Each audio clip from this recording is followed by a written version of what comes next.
একবার একটা পাখি একটা জাহাজের মাস্তুলের ওপর বসেছিল, অন্যমনস্ক হয়ে বসেছিল।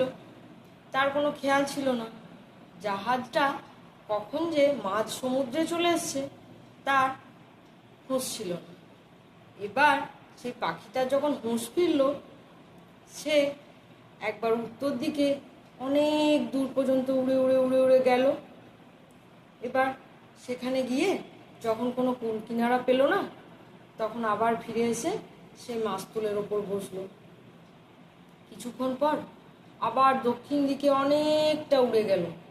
সেদিকেও যখন কোনো কূল কিনারা পেল না, তখন এসে ফিরে আবার সেই মাস্তুলটার ওপর বসলো।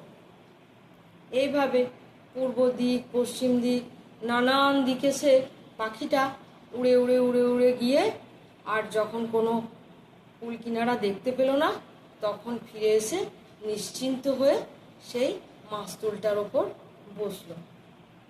এরপর সে নিশ্চিন্ত হয়ে বসলো। তার মধ্যে কিন্তু আর কোনো ব্যস্ত ভাব নেই, মনে কোনো অশান্তি নেই।